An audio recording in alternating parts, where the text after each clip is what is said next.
Alright, so in this video we're checking out the iSDT BattAir plugins plus the Air8 charger, and this charger is basically meant for these little plugins. They're like little dongles that go onto the balance leads of your LiPos and turn them into smart batteries, kind of like similar to what you would see from like a drone battery from like a DJI Mavic or something like that.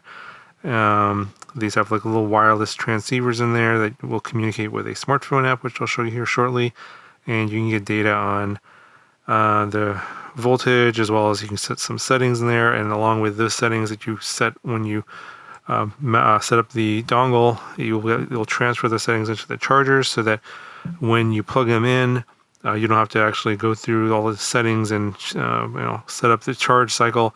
You'll just automatically get the data from the plug in here and go ahead and just hit start and it'll start charging. So it's pretty simple.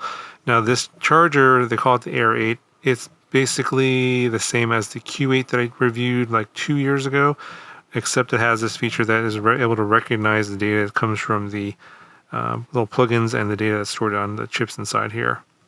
So these little plugins come in 3 different versions. There's the one here on the left that's for a 2S LiPo.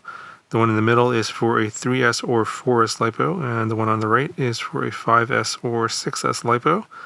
If you buy the Air8 charger, it will come with the 3 to 4S and the 5 to 6S plugins. If you want the 2S ones, you'll have to buy them separately. Alright, so in order to get these to work with your smartphone, you have to download an app.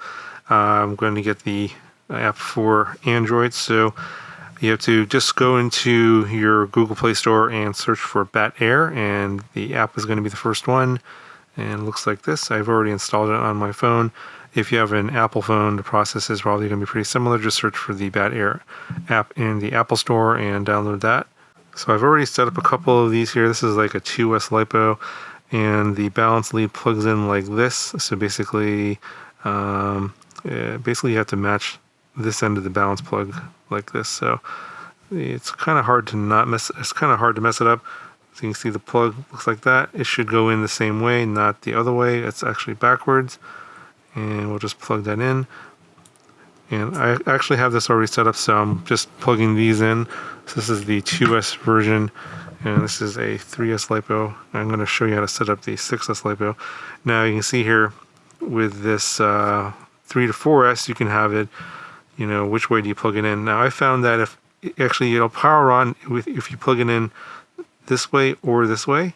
So, but I found that the data only shows up if you plug it in this way with basically the negative on the far top like this, and then the data will show up in the app. Otherwise, it'll turn on if you plug it in the other way. It doesn't burn it out or anything like that. It's just that you get zeros for the battery voltage if you plug it in the other way. That's what I found on that.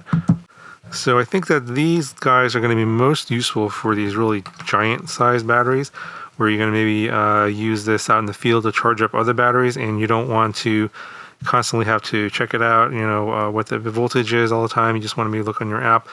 And also these little dongles have the ability to do a storage discharge, although it's going to be a very slow storage discharge because there's a small resistor in there to do that.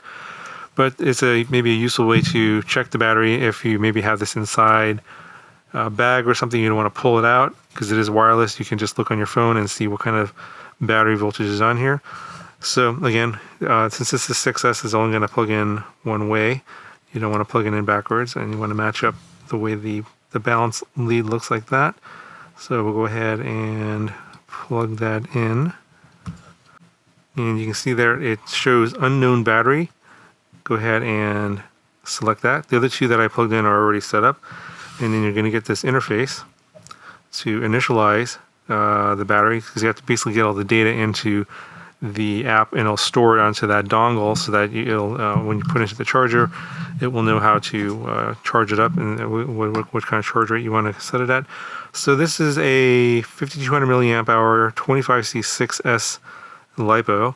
So let's go ahead and let's see what kind of settings we're going to put in here. So 4.2 volts because it's a LiPo, 6 cells, 6S has already detected that. So on charge rate on these big batteries, I usually try and do a 1C charge rate. Sometimes I'll do 2C, but in this case I'll do a 1C. And discharge rate, I don't think that is that important, although it might be if you're going to be using the discharge or storage charge on the Air8 charger. But 30C is going to be okay. It's within the range of the battery. And then on this battery, it's a 5200 milliamp hour. So go ahead and change that capacity to 5200. And then the manufacturer for this one here, I think it's called Charsoon.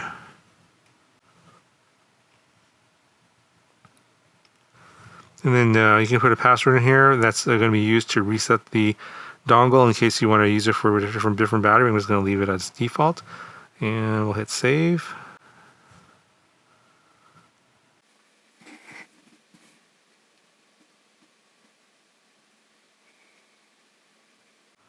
Okay, so it's saved successfully now.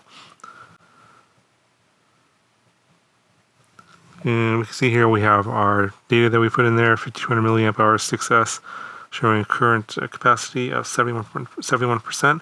And we have our individual cell voltages on here as well. And as we use this dongle, it will keep track of the number of cycles that we're charging this battery, etc. We can put a name in here for the battery, and I'm using a filter of 6S for searching later. Okay, so I'm going to do a sample charge now with the Air8 charger and with the BattAir plugin.